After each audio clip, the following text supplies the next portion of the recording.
Bago mag-scroll, yan, nagpa-pray muna kita. Pero bago tayo mag-pray, yan, share ko lang tong word sa'yo. Sabi to sa Matthew chapter 21, verse 22. Yan, anumang hingin ninyo sa panalangin, ay tatanggapin ninyo kung maniniwala kayo. Diba? Lahat ng mga panalangin natin, diba? Hindi lahat ng panalangin natin, hindi rin din ng ating Panginoon. Kasi may mga times na hindi na tayo naniniwala sa Kanya, may mga times na parang imposible, di ba?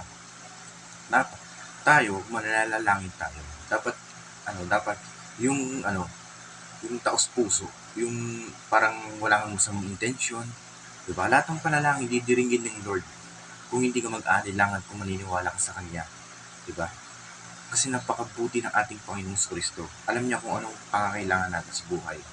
Kaya't may mga bagay siya na hindi binibigay sa atin kasi minsan kasi yung mga bagay na hinihingi natin hindi pala para sa atin, 'di ba?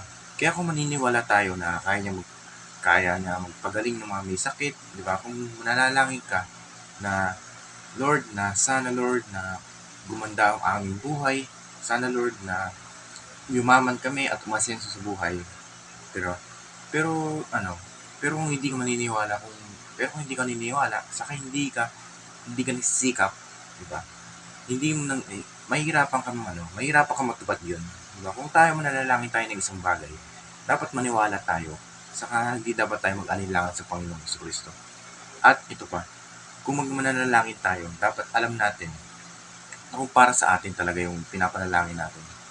At kung alam natin na ikakaganda ng buhay natin, yung pinapanalangin natin na isang bagay. Kunyari, ako na Lord, panalangin ko Lord na gusto ko Lord magkaroon ng isang bagay. Gusto ko lang magtayo ng casino. Di ba alam natin ang casino, di ba? Na may punong-puno ng punong-puno ng, di ba, ng pagsusugal, imbis na maghanap buhay. Hindi bibigay ng Lord sa iyo yan. Di ba? Kung alam ng Lord na hindi kung nakasama sa iyo. So let's pray. At Panginoon, at Panginoon, salamat Lord dahil nandito ang aking kapatid na nasa kabilang screen. Pagpalain niyo po itong tao na ito, Panginoon.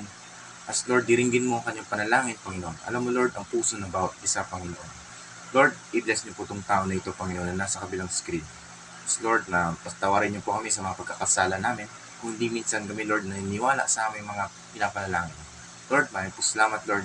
Binabalik ko sa iyo lahat ng papuri at pasalamat sa pangalan ni Jesus. Amen. Amen. God bless you, kapatid. Mahal ka ng Panginoon at maniwala ka lang sa Kanya. Diringgin niya ang panalangin natin. Didiringgin niya ang panalangin mo. God bless you.